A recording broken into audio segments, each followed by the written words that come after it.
Tu connais ce frisson quand ton cœur accélère devant quelqu'un, alors que ton esprit te dit d'attendre et d'observer.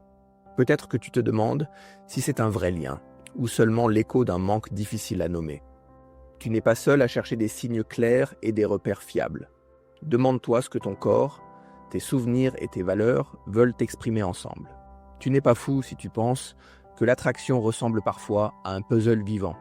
Respire un instant et relâche doucement les épaules. Ici, tu es en sécurité, et nous allons mettre de la lumière sur ce qui t'attire et sur ce qui te mérite. Mais il y a encore plus à découvrir. Tu peux avancer à ton rythme, sans te juger, avec curiosité. Nous allons clarifier ce qui compte vraiment ici. Ce que la recherche montre est clair et nuancé à la fois. La théorie de l'attachement explique comment nos premiers liens façonnent notre radar affectif. Bowlby a décrit un besoin humain de proximité et de sécurité. Mary Ainsworth a observé des réponses différentes face à la séparation et au retour. Ces réponses deviennent des habitudes d'attention à l'âge adulte. Sue Johnson rappelle que le lien amoureux est une danse de réassurance. Se sentir vu, entendu et rejoint apaise l'alarme interne. Quand le lien est sûr, le système nerveux peut explorer et se détendre. Quand il vacille, nous cherchons des garanties ou fuyons la vulnérabilité. Cela oriente l'attraction, car le corps lit la sécurité avant les mots. John Gottman a étudié beaucoup d'interactions. Il observe que les micro-gestes de connexion, appelés invitations, prédisent la solidité du couple. Répondre avec chaleur à ces demandes nourrit la carte du monde amoureux. Les conflits ne détruisent pas seuls la relation. C'est l'érosion des moments de réparation qui pèse. Les neurosciences éclairent aussi l'élan initial. L'attraction active des circuits de motivation et d'attention. La dopamine et la noradrénaline augmentent l'énergie et la focalisation. L'ocytocine et la vasopressine renforcent l'attachement au fil des contacts sûrs. Il ne s'agit pas de réduire l'amour à des molécules. Cela montre aussi comment le corps soutient la confiance et la curiosité. Plusieurs études notent qu'une similarité perçue facilite le lien. Aaron et ses collègues ont montré que la vulnérabilité mutuelle accélère la proximité. Des questions ouvertes et une écoute attentive font naître une chaleur tangible. La passion naît souvent de ce mélange de nouveauté, de sécurité et de sens. Autrement dit, l'attraction n'est pas un caprice isolé.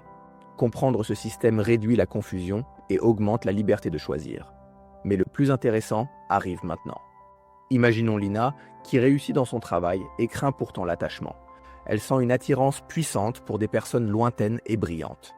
Quand quelqu'un se montre vraiment disponible, son intérêt chute et son corps se crispe. Un jour, elle rencontre Sam. Il rit doucement, écoute avec attention et pose des questions simples. Son calme la rassure puis l'intimide. Elle a envie d'avancer et de fuir en même temps. Demande-toi si ce tiraillement t'est familier quand la sécurité apparaît. Prenons Alex et Noor, ensemble depuis plusieurs années. Ils s'attirent encore, mais se manquent souvent sur de petits gestes. Le soir, Alex cherche un regard et un sourire. Noor pense à la liste du lendemain et se replie. Chaque silence ajoute un poids invisible. Lorsqu'ils se répondent avec chaleur à de petites invitations, la pièce s'allège. Considérons Jade qui entre dans une relation après une séparation difficile. L'attraction est vive, le rire facile, l'énergie haute. Pourtant, elle sait qu'elle dit oui trop vite. Elle écrit alors 3 valeurs chères et les relit avant chaque rendez-vous. Son corps ralentit et son attention devient plus fine. Regardons aussi Malik et Eva, qui utilisent des applications de rencontres. Ils confondent parfois intensité et compatibilité.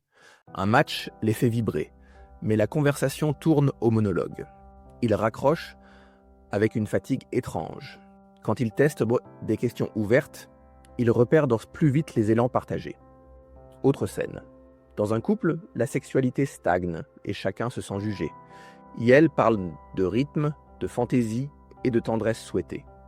Yael prévoit un temps doux sans exigence de performance. La pression baisse et l'attraction retrouve une place respirable. Enfin, pensons à toi. Peut-être te reconnais-tu dans l'urgence de prouver ta valeur. Tu valides l'autre en continu et tu t'oublies. Demande-toi si ton cœur veut être choisi, non seulement choisi. Tu peux poser un rythme humain qui respecte ta manière d'aimer. Et cela nous amène à la question pratique. Commence par écouter les signaux calmes du corps. Lorsque tu te sens attiré, observe respiration, posture et regard. Si tout se fige, ralentis et reviens à une question simple sur tes valeurs. Note 3 repères non négociables. Par exemple, respect, fiabilité et curiosité. Relis ces mots avant un rendez-vous et après. Demande-toi si l'échange les a nourris ou s'il a seulement réveillé la nouveauté.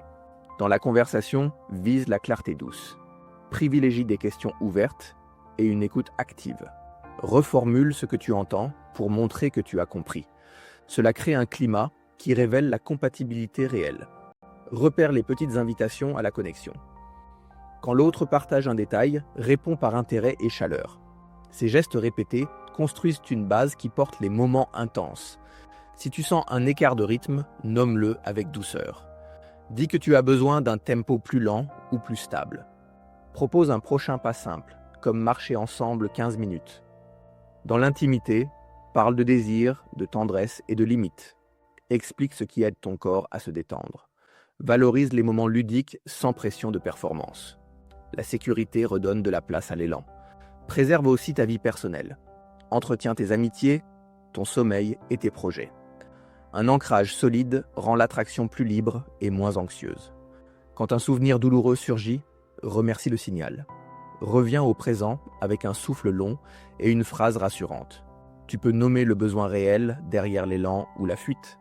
Face aux applications, définis un temps clair et une intention.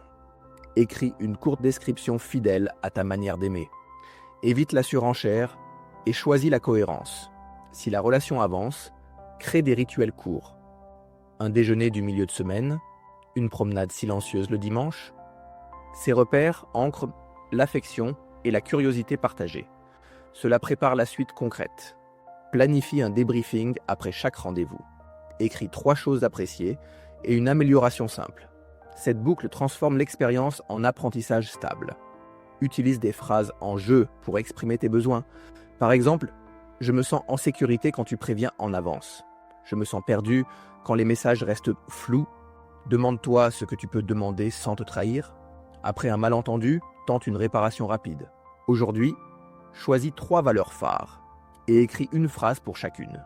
Relis-les avant et après un rendez-vous. Note si tes actions les respectent sans te fatiguer. Installe un rituel court de connexion. Chaque jour, partage un petit moment positif et remercie l'autre pour un détail.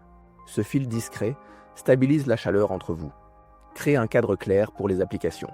Fixe un temps limité et une intention simple. Ferme l'outil quand le temps est écoulé, même si l'élan continue. Après chaque échange, écris 2 lignes. Ce qui t'a fait te sentir vivant. Ce qui t'a demandé trop d'efforts. Demande-toi comment ajuster le prochain pas. Apprends 2 phrases en jeu. Je me sens en sécurité quand tu fais ceci. Je me referme quand cela devient flou. Pratique ces mots à voix basse pour entraîner le corps. Si un souvenir lourd surgit, fais une pause d'1 minute. Allonge l'expiration et regarde 3 objets autour de toi. Reviens ensuite au choix qui t'honore. Le dernier pas, c'est maintenant. Tu n'es pas seul sur ce chemin. La compréhension transforme l'attraction en boussole, pas en piège. Ton histoire compte et peut évoluer vers plus de sécurité. Le lien se construit par petits gestes et mots clairs. Si tu te sens débordé, parle à un professionnel formé. Ce contenu est éducatif et ne remplace pas une thérapie.